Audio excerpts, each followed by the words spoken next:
Hamma maylaga assalomu alaykum do'stlar, sizlar bilan men Redrock va bugungi videoda sizlar bilan biza Free Fire o'yinida sizga tekinga kelgan narsalarni ko'rsatib chiqaman. Tekinga narsalar ko'pchilik bilmasdan shunaqa akkaunti botlikcha qolib kelaverar ekan. Tekinga kelgan narsalardan birinchi biza mana bu yerda eventsga kirib olamiz. Eventsda mana bu qizarib turganlarni olib ketaveradi ba'zilar. Lekin bu yerda qizarmaganlari ham bor. Mana bu yerda letniy login deganni bossangiz, mana shu yerda hozir qiz bolalar uchun ajoyib tekin narsalar kelgan bu yerga. Men har kunlikni olib boryapman. U yangisi kelganda mana shu yerga kelib qolgan, olib bo'lganman. Har safar ikkinchi tomoni ham bor. Bu yoqda g'aroyib qizlar uchun qanaqadir to'qmoqqa g'alati rang va mana bunda kiyim berar ekan. Bu yoq tarafdan mana bunaqa qizlarga shunaqa katta to'rtburchak profilni rasmi, mana bu yerda profilni orqa foni. Pastda bitta quyonchali papka berar ekan va g'aroyib narsalar. Bunda yangi ertalab turib qolganda har kunlik narsalar. Yaqinda ketadi, shuning uchun hozirdan boshlasangiz oxirigacha ulgurasiz. Mana bu yerda ishlasangiz missiyalardan mana bu yerda sizga Thompson quroliga ranglar beradi. Sizga ulgurib qolishni tavsiya qilaman. Bu ikkinchi marta kelganda mana bu yerda qizil qilib ko'rsatib qo'ymaydi hammasiga o'xshab.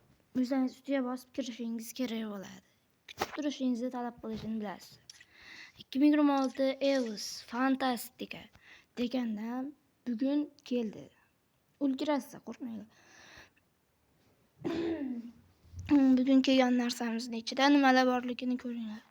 Oxirida dahshat bitta to'sqa rang berar ekan. O'zi bu nimaligini hali o'zim ham yaxshi tushunganim yo'q. Yaqinda keladi deb qo'yibdi, 0 bo'lib turibdi. Biz 10 mingta yig'ishimiz kerak ekan. Nimalarnidir menga o'rgatyapti. Pastda mana bu keyin esa bu hech kimga kerak emas. Mana bu yerda party lobby 9 ta rasmi turibdi. Buni ham 13 kun qoldi. Ko'p o'ynaydiganlar ulgurishi mumkin. Buni biladi ko'pchilik. Bilmaydiganlar uchun aytib qo'yapman shuni. Bu yerda bolalar uchun g'aroyib kiyim bor. Men o'sha oldiga olishimga oz qoldi. Mana birinchisidan boshlab yig'ib kelganman. Mana bu kiyimni beradi. Mana View Prizes degan tugmani bosasiz. Bularni olganda mana bular randomdan tushib qoladi. 50 ta g'as, 150 ta, 350 ta, 600 ta, 800 ta g'asda. 800 da mana shu setni, g'aroyib setni bizga beradi. Men o'sha setni yig'ish uchun o'ynab yuribman. Uni olish uchun nima qilasiz? Daily task degan bor. Mana shu yerga bosasiz.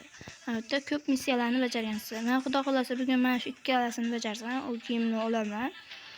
Shuncha missiyalarni bajarib olasizlar. Pastda collaborate deganda ikkita kristal ko'rsatyapti. Menda ikkita qolgan. Shuni ko'p yig'ib turib bosibsiz. Ve tap qilib skip qilib olsangiz ham bo'ladi, ko'rsangiz ham bo'ladi. Ish qilib olish oson.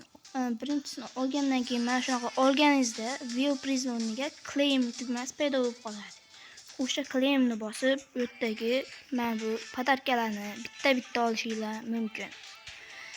Keyin esa bu yerda ustimda Dance King deb qo'yibdi. Mana bu yerda claim qo'yibdi. Uni olish uchun 5 minut mana shu yerga kelib turib, mana Dance degan tugmani bosib turib, liboy bitta o'yinni o'ynab borasiz. Короче, 5 minut o'ynab tursangiz sizga beradi. Keyingi narsamiz bu Free Fire har kuni tekinga narsa beryotdi. Kristal ular tugadi. Ulgurmaganlar, olishga ulgurib qolganlar addish sizlarni tabriklayman. Menda 20 ta kristal qoldi. O'sha kristallarga mana bu kristal bo'lakini olsa bo'lardi. Men 2025 dan beri trend bo'lib ketgan emotsiyani men nihoyat Free Fire qo'shdi bitta kristalga, lekin men mana bu yerda kiyimni olib bo'ldim. Va mana bu yerda ikkitaga g'aroyib oldiga kirib kelishni bergan, lekin ikkitani yig'ishgan. Eringanim uchun ikkitani yig'masdan men shu kiyimni olib qo'yaverdim. Keyingi videomiz nima haqida bo'lsin, shuni yozib qolinglar. Unday bo'lsa sizlar bilan men vaqtinchalik Redrock bo'ldim. Hammaga xayr.